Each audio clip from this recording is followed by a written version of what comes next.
Hello, everyone. Welcome to another episode of Carry On Friends, the Caribbean American podcast. Before I get into today's episode, I just want to thank Nicola for recommending this guest. I love when the audience recommends guests, make introductions to guests for the podcast. Just a caveat, not all guests might be appropriate, but when they go through the vetting and the evaluation process, it's magic. So, Nicola, thank you so much. Let me tell you, I'm really excited about this interview. My guest for today is Dr. Donna Barrett. Dr. Donna, welcome to the podcast. How are you? I am doing fantastic, and thank you for the opportunity to be here and share my story. This is wonderful and awesome. Thank you. So, Dr. Donna, tell everybody a little bit about who you are, Caribbean country you represent, all the work that you do, etc. Okay, yes. So I'm from Jamaica, Clarendon. I grew up in Jamaica. I left when I graduated high school, Clarendon College, in 1979. And just after I graduated, my mom said, okay, you need to pack up your things and go to your sister in Nassau. My sister was living there at the time. And her main thing, many of the young ladies were getting pregnant. And she was like, no, I don't want you to carry any belly in the home. And so you need to make arrangements. And so I graduated like this week, and the following week I left Jamaica. I grew up in a large family. I had 8 brothers and 2 sisters. It was 11 of us. My dad was a taxi driver, very, very hard worker. And my mom was stay at home. Well, with 11 kids, got to stay at home, right? And my mom took in other people's children. You would not even imagine. And so at any one time, it's 13 or 14 of us live in a 5-bedroom home. And so my mom, she was a 7-day Adventist, very, very dedicated to her religion. And she would wake us up every single morning at 4 a.m. for worship. And so it was embedded in us from we were growing up as little children to trust in the Lord. He will take care of everything that you need. In fact, she would remind us to cast all our cares on the Lord because he cares for us. And so after I left Jamaica, I went to Nassau, Bahamas with my sister. And after living there for about 4 to 5 months, we were told that at 6 months, I would have to leave the country because they would only give you extension up to that time frame, right? And so I left. I went to Jamaica, and then I went back to Nassau. And then it happened again. Like they would only give you 6 months extension at a time, and then I would have to go back to Jamaica. And I remember the last time I went back to Nassau, the immigration officer asked me, well, why did you come back so soon? And so I said, okay, I have to try to find some kind of plan so that this thing doesn't happen. Maybe the third time they won't let me come back into the country, right? And so I started just asking people, do you know of a way to come to America? And someone referred me to a young lady, and she told me about a way to come to America. And so when I was told about the way to get to America, it was $1,500, and $1,500 back in 1983, 82. Was a lot of money. Wouldn't you say so? Yes. Yes. And so at the time I was working at a pharmacy. My salary was $50 per week, 6 days per week, $50 per week. And I went into a ASU, a partner, as they would call it in Jamaica, for $40 per week. So I only had $10 to spend. But because I know that I want to make it to America, and I had no money, because my sister said, well, you don't know these people, so I'm not giving you any money. What am I going to tell our parents if something should happen? So I know I had to save that money on my own. And so once I saved enough money, I contacted the young lady that told me about the way to get to America. And I had a meeting with her. She introduced me to 2 guys, and we met one Saturday evening. It was a total of 6 of us. So 3 ladies and 3 men, and the other 2 guys who actually work on the ship. But little did we know that the 2 guys, one of them was fired the day before, but he didn't make it seem that way, right? He told us that we would have a cabin on the ship. And so we boarded the ship as if we were tourists. I mean, that can't happen nowadays, right? And we went in, and when we got on the ship, they told us to go into this section.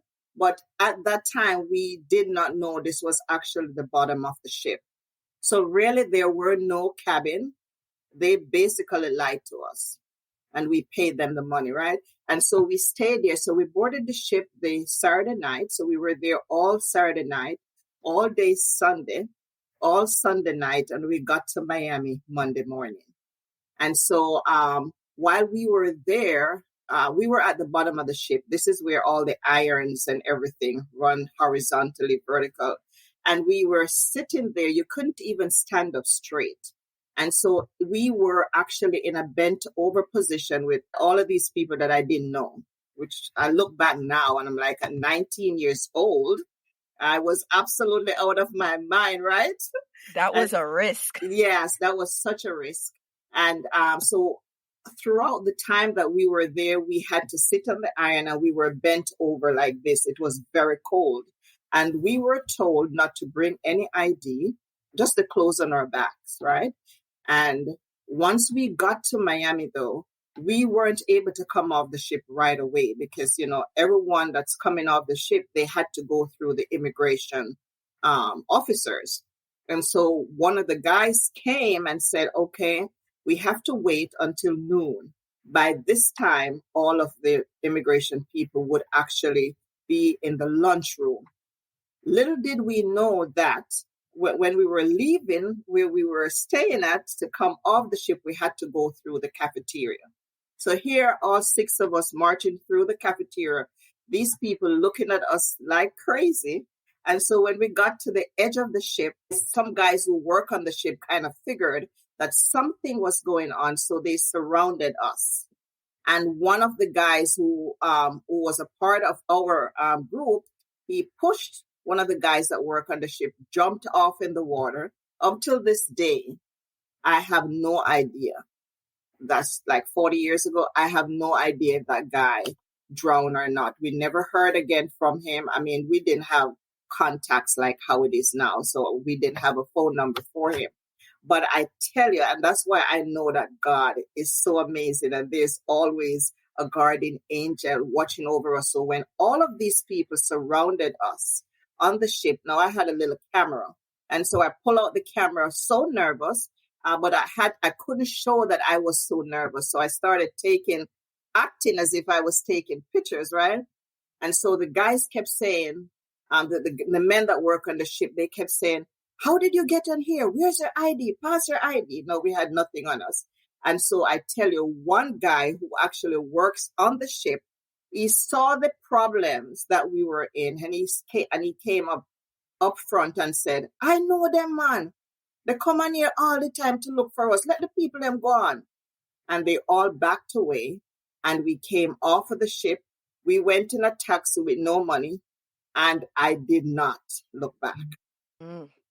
All I could remember, I know that my brother lives in Miami Gardens, so I told the guy, take us to, I remember 183rd Street, take us to 183rd Street and just leave us there. So we didn't even have the money to pay the guy. So once we got there, we were able to get some change. You remember those pay phones?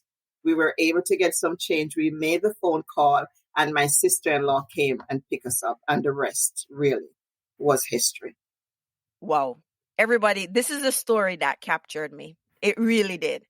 And it's the story about being an immigrant, going after a dream, and how it was so real, because this is not just your story. This story is a bunch of people have this story. Mm-hmm. It's not just you. Right. But the beauty of it, and you'll read the rest of it in the book because she has a book, but the beauty of it is how you've taken that experience, the struggles, to where you are now. So tell the audience a little bit about what you currently do now and the work you're doing. And then from there, we'll continue with our conversation.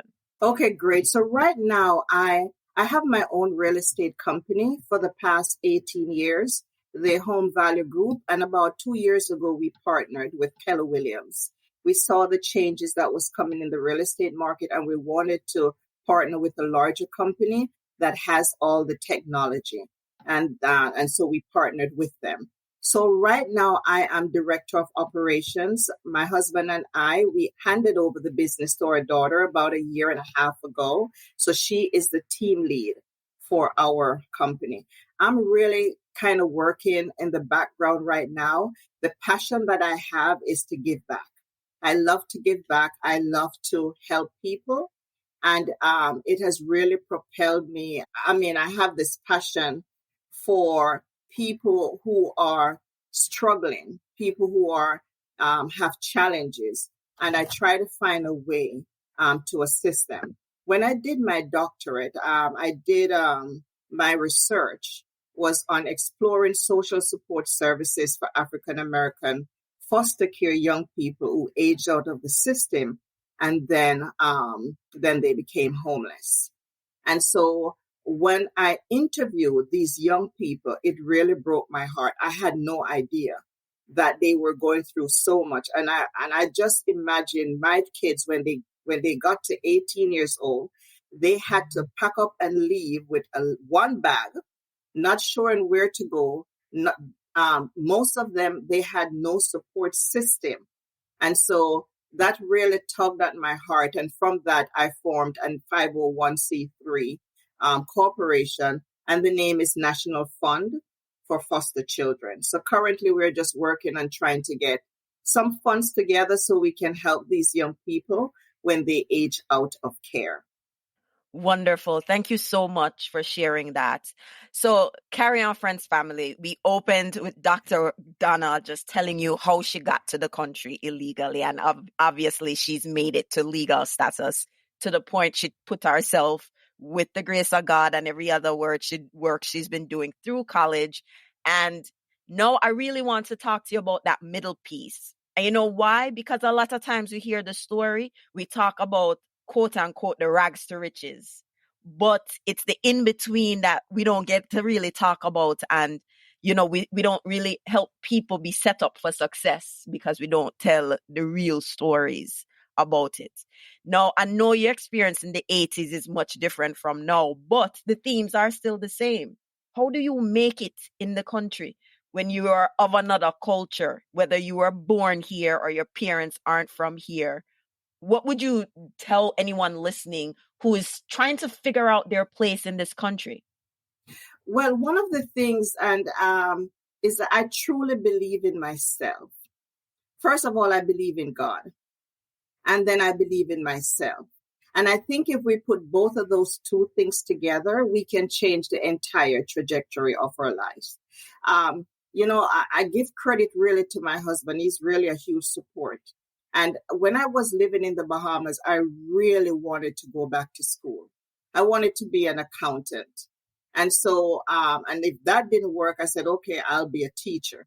But what I found out, because I had no residency papers, I wasn't able to attend school. And so when I came here and I met my husband and we got married and I got my papers, one day he looked at me and said, oh, let me take you somewhere. I had no idea where we were going, and he took me to Miami-Dade Community College. And he said, I think you will do very good here.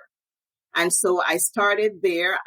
Actually, when I went to register, they told me that, I'm sorry, ma'am, you have to get a GED. And I'm like, you got to be kidding me. I completed high school in Jamaica, but at that time, they weren't accepting Jamaica credentials.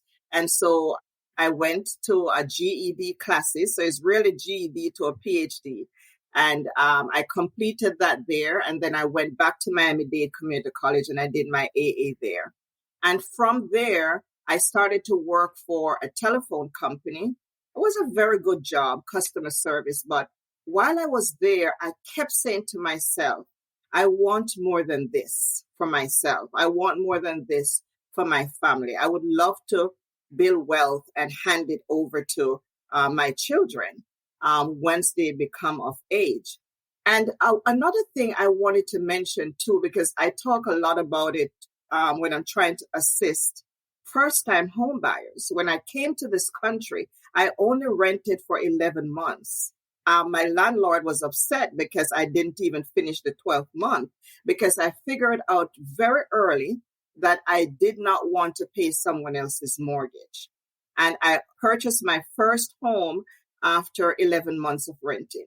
And I encourage everyone who is listening to do the same, because I see time and time again, we rent for 20, 30 years and we have nothing to show. We have nothing to hand over or pass down to our family members. So you asked a question about how. I believe that I can overcome any obstacle that come in my way. And it's the will that I have in my heart. I know that the Lord is always looking over me. I really believe in the promises that He has shared with us in the Word of God. I will never leave you. I will never forsake you. Cast all your cares on me. If you go through the waters, I will be with you. And I speak those affirmations into my heart, into my mind, into my brain every single day. And it certainly helps me. So when I have a challenge, I just said, Lord, I hand this over to you. And I know it sounds very easy to say, but I literally try my very best. When I have a challenge or I have an obstacle, I try to find a way to get over it. And so I remember when I wanted to do my doctorate, I had a friend, her husband had just completed his doctorate. And I told him, I said, you know what, I've been really thinking about it. And he says, I don't think you can do it. It's very hard. And I tell you, when he said that to me, he had no idea. It gave me everything in me, every ammunition to say, yes, I'm going to move on and do it. And I tell you, it was rough because I did it all online. It wasn't easy. But I tell you, I had that willpower. I had that belief that I can do anything that I set my mind to. And if there's anything I can say to anyone who may be listening, is to just believe in yourself, believe in God, set your mind on it, overcome every challenge, because we're going to have challenges. That's life. But if you tell yourself that, you know what, I'm going to do it, I will do it, I can do it, guess what, you will. If you tell yourself you can't, then guess what, you won't do it. So what if you're feeling weary? It's not that you don't believe in yourself, but life beats you up, and so when life beats you up, you're like, oh, I'm tired, I can't be bothered, I can't do it. How do you get over that or get through that period? Because I think a lot of people are going through periods of weariness. They're tired. There's a lot of disappointments. And, after you get cut a couple times, it's not healing as fast because, you've just gone through it. You're reopening wounds. So how can you help someone listening work through the weariness or the fatigue from all the struggles or challenges? You know what I mean, Dr. Oh, Donnas. yes. Oh, yes, certainly, certainly. I mean, as you ask that question, I think it's such a great question because we all have experienced so many different challenges in our lives, right? I remember one specific thing when I was doing my doctorate. When I first started, my sister passed away suddenly, 56 years old, heart attack. And that thing, I just started, I think, 3 months. And I told my friend, I said, you know what, I'm done. I can't do it. I quit. But it didn't take me long after that. It's like something in me say, you can't put quit as part of you. And so I started back. And after that, my mom passed away. And I was done, Carrie Ann. I'm like, it's no way I can move forward with it. But throughout the 5 years of that, my mom passed away. My brother passed away. My youngest brother passed away, diabetic coma. And I tell you, the entire process was so challenging. My daughter had baby and almost died. She was in a coma for 7 days. And I was handling and juggling all of the challenges and the beat down and whatever we go through in our lives. And I just kept saying to myself, okay, Donna, this too shall pass. And I think I've developed that so well that no matter what challenge comes my way, I just say, Lord, this too shall pass. From one challenge, I think I've gained the strength for another bigger challenge. And it has happened like that throughout my life. But I tell you, I really depend on the Lord to carry me through. Because I'm going to have some days that are not too nice, right? And some days that are rough. Some days when I'm in the valley. But I tell you, I don't stay there long. I talk to a lot of people and they'll tell me like I'm depressed now 2 months and 3 months. Carrie, and I can't do it. Maybe one day and I'm pulling up. I'm pulling out the word and I'm reading it over my life and saying my affirmation and said, Lord, you have to help to carry me through. And I really keep and set my focus on what the Lord has called me to do. Because if I get beaten down by everything that happened, I wouldn't be able to do the work that he has called me to do. Well, I know this from reading the book, but you had a lot of friends and family, a lot of them around you. What role have they played while you've gone through the valleys in your life? And how does that apply now? Because I think the dynamics, we still have extended families, but as you know, we spread out a little bit more, so they're not the same. So talk to me a little bit how the friends and family help with going through the valley. Sometimes some friends and family cause the valley, but talk to me a little bit about that and, how that applies now to young people or to us in a very different age with technology and everything. Yes, I do have a very supportive family. My husband is extremely supportive and I talk about him in the book. I have 3 daughters. They are extremely supportive, and my brothers, and I have 1 sister now. And so the entire family has just been a great support. And I know a lot of people can't say that about their family because of different dynamics, or maybe things didn't work out the way it should be and the forgiveness is not there. And so I really thank God every single day for the wonderful family and friends that I have. I remember times when I wanted to give up when all the deaths were happening. Somebody called me one day and said, "Oh my God, Donna, it look like death is in style." I mean, every time I turn around, my pastor told me, he says, "I've never seen someone who have had so many tragedies right behind each other. Like you don't even have a time to sit still. It's like it's just happening like one.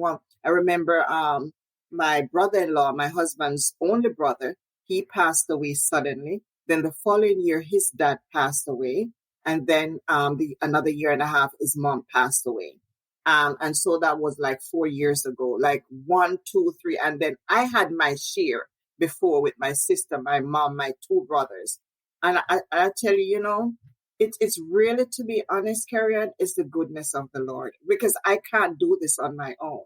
But I tell you, the good friends and supportive friends and family members that I have, they really rally around and was there for me, for a shoulder for me to cry on. My family members told me that I am the matriarch of my family. And I'm like, I'm the 9th one. So how could the 9th child be the matriarch? But I do step up to whatever I'm called to. If someone is sick or someone needs something, they're going to call me and I'm going to try to find a way to do it.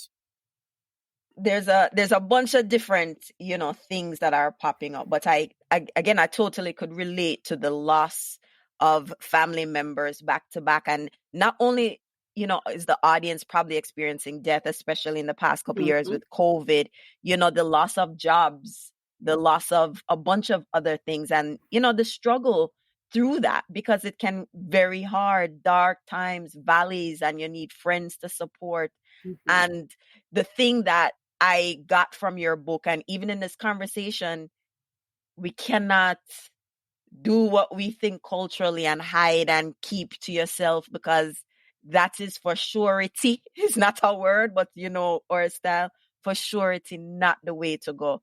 We have to talk and get help. And, like I said to you, Dr. Donna, like I read the book and my father just passed away and it gave me a little encouragement. And that's what we need. The purpose of Dr. Donna being on this show, I wanted you to hear her story and, save some of her story for her book. You must read it.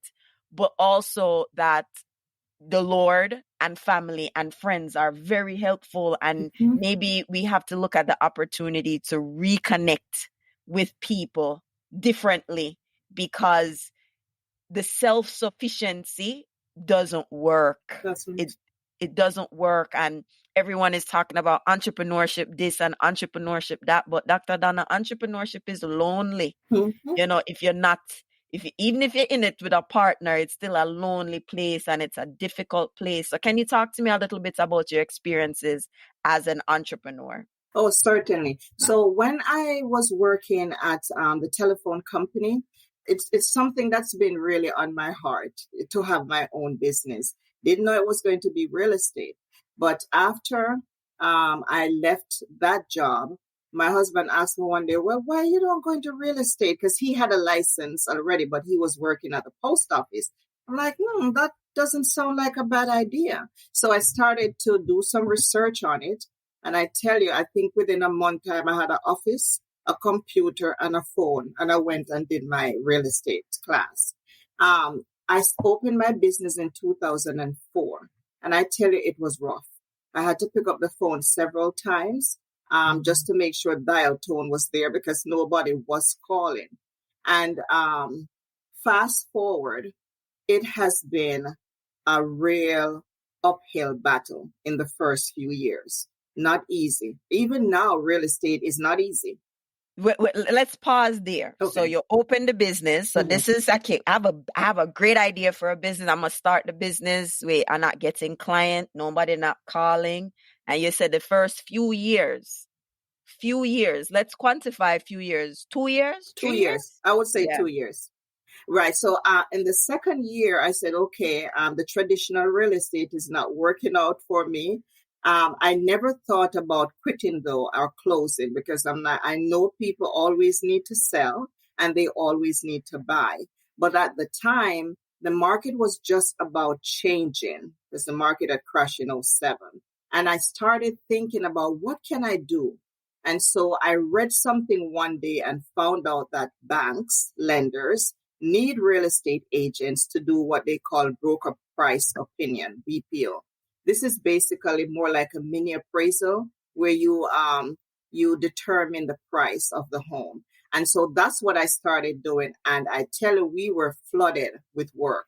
I had to actually hire someone to assist. But from doing those broker price opinions, we started getting listings. And from those listings, we went to every single seminar, every trade show, every training that we could go to get the knowledge. And from those listings, and once we started getting them and we were able to sell those properties for the banks, we started to look into bigger companies like Fannie Mae, HUD, and the Department of Veteran Affairs. And we didn't stop. We continuously, systematically, consistently worked on our skills. And from there, we were able to, we won contract with Fannie Mae, Department of Veteran Affairs, and HUD. That was huge. But I say all of that to say that we did not give up.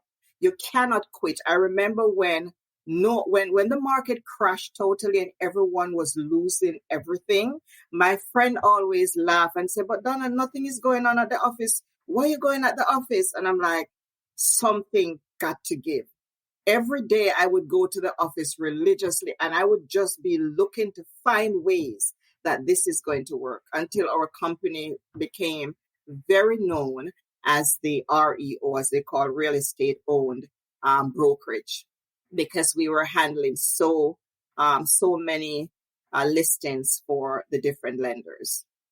I like that. So, the first couple of years of business wasn't a hit, as people normally think it is. And even as you probably started to get some business, market crash, everything, and you had to, in a way, pivot your business, Yes. divorce yourself from the original idea Yes. that you thought you wanted to go into business for, Mm-hmm. and look for new ways to do business. And I think that's a really good lesson that, I might have an idea that I want to sell orange juice, but maybe, I'm not going to sell orange juice. Maybe I'm going to do something else, Mm-hmm. with that skill. So I think it's important that our ideas don't work out in our heads, but we look for other ways and not give up and continue. Did you have any mentors or anybody to guide you along as you were trying to figure out things, like other than friends and family? Did you have like support in the industry professionally? Did you have any of those resources? None at all. And I'm so glad you asked that question. I basically did all the research on my own. I remember one Sunday I got a newspaper. Remember back in those days when the newspaper would come to your home? And I was looking in there. This was when the market crashed totally. You could get a 3-2 for $50,000. Think about that, right? And so in the newspaper, it was saying how the federal government gave all of this money to the different cities. So I'm like, wait a minute. And the city is supposed to be using those money to help first-time home buyers get into a home, because there were so many foreclosed properties at that time. And I just said to myself, I think the city is going to need real estate agents. And I did a proposal and I took it to the city of Miami Gardens. And do you know, they hired me. They hired me as a consultant to identify foreclosed homes in the city and put a contract together to purchase those homes. What they did with the monies that they received from the federal government, they were able to get first-time home buyers into these homes. But I was just thinking that, and I'm glad that you said that, because we never thought that we're going to close up and forget it and go sell Sky Juice or whatever. No, we stayed with the business, because there are so many different parts to real estate that you can stay in it and do extremely well. Some people don't look at it that way, because many of my friends went back to 9 to 5.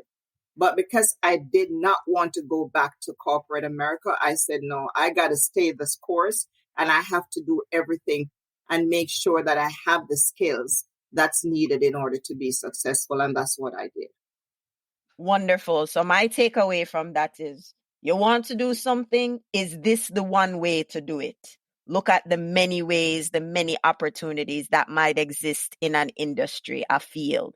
Because if you're looking at one way and it's not working out, explore the opportunity of another way. Exactly.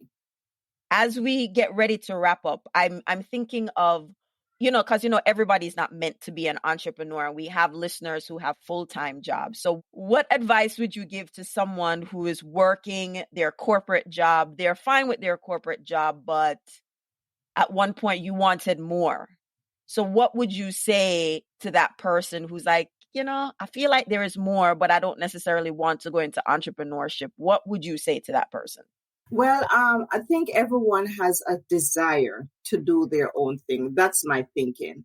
But because of life, and because, your paycheck is constant, when you go into business on your own, you may not get paid for some time and your bill's still there. So you have to make the right decision. I would say start part-time. If you have a burning desire to do something, either to you're very creative. Look at what you're doing, I really appreciate that, because you're bringing information to the masses to encourage, inspire, and motivate other people. And so I think maybe start on the side. I see a lot of people now in real estate, they're dual career. So they still have their 9 to 5. And what they do it part-time on the weekends, in the evenings. And when they have built up their clientele to a certain point, then they'll make the decision to go into it full-time. Working 9 to 5, it's hard. I mean, it's going to take some time for you to get really financially secure as how you want it. By the time you retire, if you do nothing else, you may have to go back to work to Walmart. And that's something that I never, ever wanted to do. I never wanted a situation that I'm 65, I retire, and now I have to go work because I have to, unless I want to, right? So I think the advice I would give, if there's a burning desire and passion, start something on the side. Now the internet is so vast. So many people taking advantage because of COVID. Now they can work from home. So they're working for their company, but they may have a little bit more flexibility. Start that business. Maybe you want to open a store, a boutique store, and start to do it online and just move forward. You just never know what will happen. You just have to start. If you do nothing, then guess what? Nothing will happen, right? Yes. Yeah. And then for the ones like me, right? So we start with the 9-to-5ers, consider a passion and start a side hustle. The ones like me with a 9-to-5 and the side hustle, what advice would you give to us as we are juggling both worlds, and what should we consider for the future as we navigate this space, and what words of wisdom or encouragement would you have for someone like me? Okay, so the balance work life is very important. If you're feeling burnt out, I would say you need to take a break. In fact, I encourage anyone who's trying to work 9-to-5 and do the side hustle to be careful, because you come first, your family come first, and you have to make sure that you have enough time to spend. I would say don't overburden yourself. I know some people work 3 and 4 jobs, but after doing it for a while, they do get burned out. And in the end, you look back and say, was it really worth it? So I think having that balance and kind of looking at everything, and take a vacation and spend some time, take care of yourself, because it's, we could be here today and we're gone tomorrow. I see so many people that they work 20, 30 years and then they retire and boom, they're gone. No, I want to retire.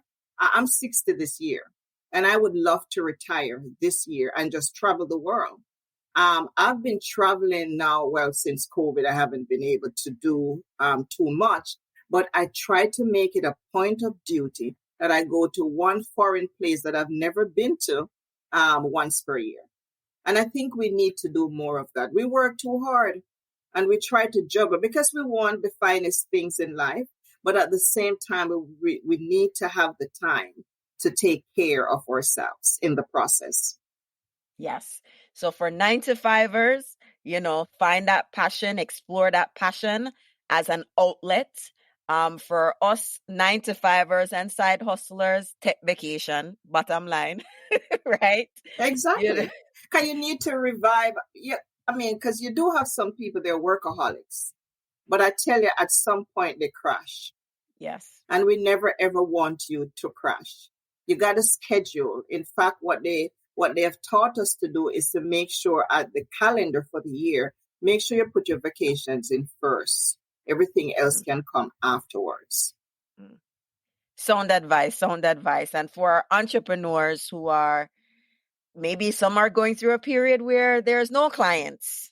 Maybe some are going through a period where they're taking on too much clients, or all these things, are they're pivoting business, all these different scenarios as an entrepreneur. What's your advice? I think it comes back to the same work-life balance. We have to balance where we are.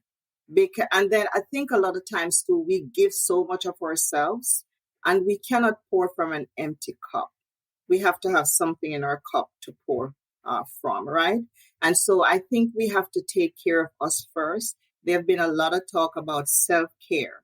As a real estate agent, if you don't mind shop, you don't take no time because you're constantly on the go from morning until night. And so we have to know, like my husband, he don't take no call after 5 o'clock. But me, I'll take it up to 9. I don't know. The phone rings and he's like, I just feel like I have to take the call. But him is like, it's after 5. So his blood pressure is always fantastic. He's just cool and calm and collected. And I'm like, whoa, I need to take a page out of his book. But I'm totally the opposite. That's so like my husband. But, it's like I have to answer every call, everybody that call, I have to try to figure out a way to help. But we have to take the time to take care of ourselves. I think we put ourselves on the back burner a lot of times. And it over time, though, it catches up with us. And so if there's one advice I can give is that please take care of yourself. Give yourself some self-love, as they would call it. And if for some reason you don't have the money to go away on a vacation, do a staycation. Go over Miami Beach and get a chair and put it out and look at the vast ocean, and just meditate on the goodness of the Lord. Dr. Donna, I mean, there's a thread in this advice, right? And it's at the end of the day, whatever we are doing, find something else separate from what we're doing and enjoy that thing. Yes. So whether you're a 9-to-5 or there's a passion, find this passion and nurture it, right? And as everyone, the side hustlers and the entrepreneur, step away from it a little bit and enjoy life. Do something fun, not related to the business. And it feels counterproductive because as an entrepreneur, your goal is to make money. But if you're tired and pop down and you're not inspired, the money is not going to come. It's not going to come. It's not going to come. It's not going to come. So Dr. Donna has a book that I read, thoroughly enjoyed. It was a nice read. I know I have on a Kindle, so I can get it on Kindle. I also wanted to say, because I do have 2 other books. One of them is Devotionals from Women to Women. This came about when the pandemic first hit, about 3 months in the pandemic. I was watching the news one day and they were talking about how women were going through difficult times because they're home. They couldn't go anywhere. We were all scared. We didn't even want to go outside. And so domestic violence was up. And I thought to myself, now, what can I do for these women? I don't know them, but maybe I could do something. So I started to share the idea with other women. And I'm happy to say that 60 women responded, and I was able to compile a devotional, 135 devotionals from 60 women in a book. And every single dime from that goes towards women in homeless shelter. I have to send you the link. Yes. Yes, you'll send me the link to this book, all the books, everything. Okay. Your contact. So tell I don't want to be presumptuous that you're not on social media, but I assume you're on. I am on social media. I know I have to do a better job, but yes, Dr. Donna Barrett. I am on Facebook and on Instagram. The name of my company is the Home Value Group, Keller Williams. If you ever need to reach me, my cell number is 954-483-9280. And I do have the links to my books in my bio on Facebook and also on Instagram. The book about my life, the title is Believe. And the devotional is Devotionals from Women to Women. And the most recent one I did is Affirmation of Faith. I talk about affirmations every morning. So this is just sharing the affirmations that I say each morning to myself that motivate, inspire, and encourage me to go and do what I was called to do. Thank you so much, Dr. Donna, for being on the podcast. And as I love to say at the end of the show, walk good. Oh, thank you so much. What an amazing opportunity. I really appreciate the work that you're doing, Carrie Ann. Keep it up. So many people need to be inspired and encouraged, and you are doing it, my dear. I really appreciate this. Thank you so much. Thank you. Thank you.